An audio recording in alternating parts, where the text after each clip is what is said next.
എല്ലാവർക്കും ജ്യോതിഷത്തിലേക്ക് നമസ്കാരം. എല്ലാവർക്കും ശാന്തിയും സമാധാനവും സന്തോഷവും സമ്പത്തും ഉണ്ടാകാൻ വേണ്ടി എല്ലാ ദിവസവും നമ്മൾ ശിവപൂജ, വിഷ്ണു പൂജ, അതുപോലെ തന്നെ മഹാലക്ഷ്മി പൂജ, ഗണപതി പൂജ എല്ലാം നമ്മൾ ചെയ്യുന്നതാണ്. പൂർണ്ണമായി വിശ്വാസമുള്ളവർ മാത്രം കാണും. പൂജയുടെ ഫലം എല്ലാവർക്കും കിട്ടട്ടെ. കൂട്ടമായ പ്രാർത്ഥനയുടെ ഫലമാണ് എല്ലാവർക്കും ഐശ്വര്യമുണ്ടാകും. അതുപോലെ തന്നെ നിങ്ങളുടെ ചിന്താഗതികൾ വളരെയധികം പ്രധാനപ്പെട്ടതാണ്. പോസിറ്റീവ് ചിന്തകൾ എല്ലാ ദിവസവും മനസ്സിലുണ്ടാകൂ. എങ്കിൽ മാത്രമേ നമ്മളുടെ ജീവിതത്തിൽ വിജയമുണ്ടാകൂ. കഴിഞ്ഞ കാലങ്ങളെക്കുറിച്ച് ചിന്തിക്കാതിരിക്കൂ. എങ്കിൽ മാത്രമേ നമ്മളുടെ ജീവിതത്തിൽ നല്ല നല്ല കാര്യങ്ങൾ നടക്കൂ.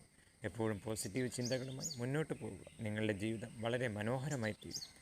അതുപോലെ തന്നെ ഇന്ന് നമ്മൾ പറയാൻ പോകുന്ന പ്രധാന കാര്യം, ജൂലൈ 9, 10 ഈ ദിവസങ്ങളിൽ സമ്പത്തിൻ്റെ അഭിഷേകം ഈ പറയുന്ന നാളുകാർക്ക് എല്ലാവിധത്തിലുള്ള ഐശ്വര്യങ്ങളും ഈ ദിവസം വന്നു ചേരും. അതിലേറ്റവും പ്രധാനപ്പെട്ട നാളുകാരെക്കുറിച്ച് നമ്മൾ പറയുകയാണ്. അതിനുപരിയായി നമ്മളുടെ ജ്യോതിഷത്തിൽ ജാതിയോ മതമോ ഇല്ല. അതുകൊണ്ട് എല്ലാവർക്കും പേര് കമൻ്റ് ഇടാം. നിങ്ങളുടെ പേരോ നാളോ ഇടുക. അത് മറക്കാതിരിക്കും. അതിലൂടെ നിങ്ങൾക്കെല്ലാവർക്കും ഐശ്വര്യങ്ങൾ വന്നു ചേരും. അതുപോലെ തന്നെ സമ്പത്ത് വന്നു നേരുന്ന നാളുകൾ ഏറ്റവും പ്രധാനപ്പെട്ട നാൾ ഭരണിയാണ്. എല്ലാം കൊണ്ടും ഐശ്വര്യപൂർണ്ണമായി ഈ ദിവസം ഇവർക്ക് എല്ലാവിധ ഐശ്വര്യങ്ങളും ഈ ദിവസം വന്നു ചേരും. സമ്പത്തിൻ്റെ ഒഴുക്കാണ് ഈ ദിവസം ഈ നാളുകാർക്ക് എത്തിച്ചേരുന്നത്. ഇവരുടെ എല്ലാവിധ കഷ്ടപ്പാടുകളും ഈ ദിവസം മാറും.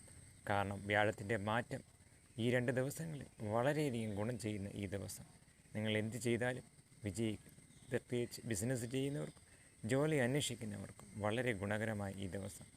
ലോട്ടറി എടുക്കുന്നവർക്കും ഒരു ഭാഗ്യം വരാൻ സാധ്യതയുണ്ട്. അതുപോലെ തന്നെ ഈ ദിവസം നിങ്ങൾ ക്ഷേത്ര ദർശനം നടത്താൻ പ്രത്യേകം ശ്രദ്ധിക്കണം. കുടുംബാർച്ചന ചെയ്യണം. എങ്കിൽ മാത്രമേ നിങ്ങൾക്ക് ഐശ്വര്യം പൂർണ്ണമായി കിട്ടുകയുള്ളൂ. അടുത്ത നാൾ പൂരാടമാണ്. പൂരാടത്തിനും ഉത്രാടത്തിനും വളരെയധികം ഐശ്വര്യമുള്ള ദിവസം. നിങ്ങൾ തൊടുന്നതെല്ലാം ഐശ്വര്യപൂർണ്ണമായ ദിവസം. നിങ്ങൾക്ക് നല്ലൊരു ദിവസം. ഈ ദിവസം ക്ഷേത്ര ദർശനം നടത്തുന്നത് നല്ലതായിരിക്കും. പ്രത്യേകിച്ച് നാഗരാജാവ് ക്ഷേത്രത്തിൽ മഞ്ഞപ്പൊടി കൊടുക്കുക. നിങ്ങളുടെ ദോഷപരിഹാരം മാറുന്നതിന് ഏറ്റവും നല്ലതാണ്. അതുപോലെ ഐശ്വര്യം പൂർണ്ണമായി എത്തിച്ചേരാൻ ഇത് നല്ലതാണ്. അടുത്തത് രോഹിണിയാണ്. രോഹിണിക്കും കാർത്തികയ്ക്കും വളരെയധികം ഐശ്വര്യമുള്ള ദിവസമാണ്.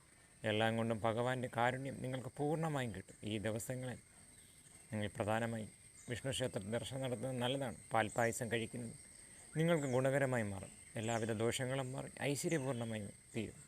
അടുത്തത് തൃക്കേട്ടയാണ്. തൃക്കേട്ടയ്ക്കും രേവതിക്കും വളരെയധികം ഐശ്വര്യമുള്ള ഈ ദിവസം. നിങ്ങൾ തൊടുന്നതെല്ലാം ഐശ്വര്യപൂർണ്ണമായ ദിവസമാണ്. നിങ്ങളുടെ എല്ലാ തടസ്സങ്ങളും മാറും. പ്രത്യേകിച്ച് ബിസിനസ്സുകാർക്ക് വളരെ ഗുണകരമായ ഈ ദിവസം. കലാകാരന്മാർക്കും വളരെ ഐശ്വര്യമുള്ള ദിവസമാണ്. അതുപോലെ തന്നെ ഈ ദിവസം നിങ്ങൾ ക്ഷേത്ര ദർശനം നടത്തുകയും ശിവന് ജലധാര കഴിക്കുകയും വളരെ ഗുണകരമായി മാറും. അടുത്ത നാൾ എന്ന് പറഞ്ഞത് ആയില്യമാണ്. ആയില്യത്തിനും പൂയത്തിനും ചിത്തിരയ്ക്കും പുണർദം എന്നീ നാളുകാർക്കെല്ലാം വളരെയധികം ഐശ്വര്യമുള്ള ഈ ദിവസം നിങ്ങൾ തീർച്ചയായും ശിവക്ഷേത്രത്തിൽ പോവുകയും കൂവളത്തമാല കൊടുക്കാനും പ്രത്യേകം ശ്രദ്ധിക്കണം. അതിലൂടെ നിങ്ങളുടെ എല്ലാവിധ തടസ്സങ്ങളും മാറി ഐശ്വര്യപൂർണ്ണമായ ഒരു ദിവസം നിങ്ങൾക്ക് വന്നു ചേരും. പൂർണ്ണമായ വിശ്വാസമുള്ള എല്ലാവർക്കും ഐശ്വര്യമുണ്ടാവട്ടെ. കമൻറ്റ് ബോക്സിൽ നിങ്ങളുടെ പേരും നാളും ഇടും. എല്ലാവർക്കും ശാന്തിയും സമാധാനവും സന്തോഷവും തിരുമേനിയുടെ അനുഗ്രഹവും എല്ലായ്പ്പോഴും ഉണ്ടാവട്ടെ. നന്ദി, നമസ്കാരം.